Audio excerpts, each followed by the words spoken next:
Oliver, thanks for joining us, buddy. Yeah, thanks for having me, Ben. Thanks for giving me the opportunity. That's great. Great to have you here. Look, Oliver, maybe where we could start is, can you just tell us a bit about what life sort of looked like before you came to see us? Yes, so you've basically moved to Australia 10 years ago.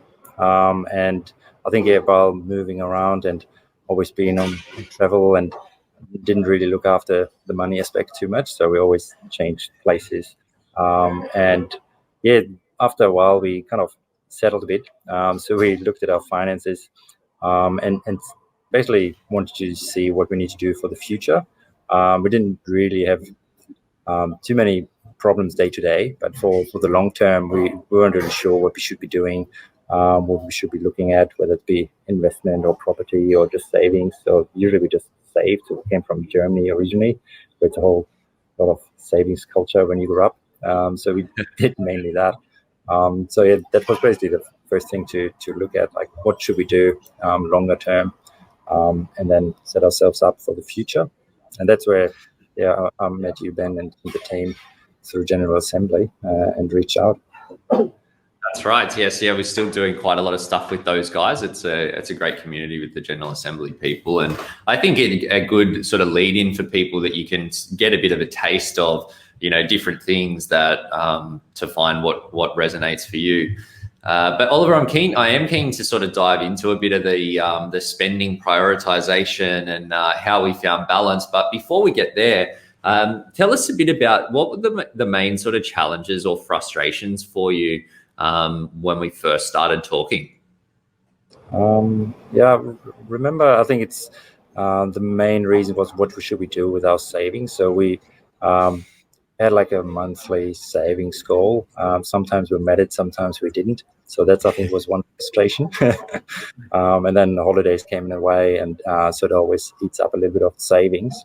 And because we didn't have a clear strategy on what we should be doing going forward in the long term, I think we didn't really have a major goal as such to eat up that savings as such. So I think that was probably the main frustration.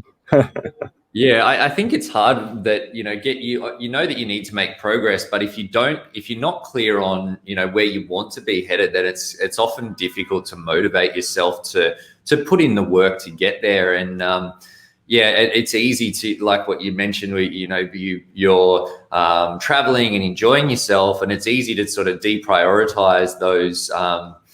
I suppose getting the financial targets, and you're enjoying your lifestyle, but not getting ahead at the rate that you want. And I think that for you mentioned Germans who tend to be pretty sort of sensible and diligent with these sorts of things. But so you actually want that you want to be secure in the future, but it doesn't always easily translate into what you should actually do. But what was it that actually prompted you to do something about some of those challenges that you were facing at the time? I think the main reason was also that we got some inheritance from Germany, and we want to do something smart with it. Basically to build something for the future, just for ourselves and in the future for the kids. So we just had our first child born. So we thought, like, okay, now we need to really think about what we need to do, and always thought about living in a property as well, but that we own. But that wasn't a key desire. It was more do something that makes sense in the long term and save up so that we have enough in the longer term. That was the initial starting point. Do something smart with money. And understanding what's possible, I think, as well, especially for people that migrate to Australia. It's like you know how things work, from in the country that you were born in or where you grew up or whatever. But and then you come here, and because money is one of these things that everybody's got an opinion about, it's like, well, what should I be listening to here, and what should I be ignoring? And you need to do something, but with all that noise there, it's like you end up with this information overload, and you're overwhelmed, and then it just makes it really even harder to make a decision.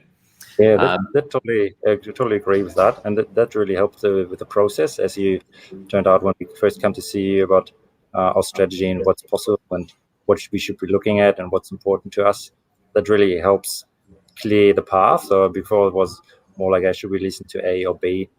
So just to go through the process really helped setting ourselves up and yeah, really be clear on what we wanted to do, even for the first year and a half or 2 years, and then we can change it again. I think now we have a different perspective on things as well, so that whole process helped a lot. Yeah, definitely. And like we've done a lot, and I'm excited about some of the things that are coming up.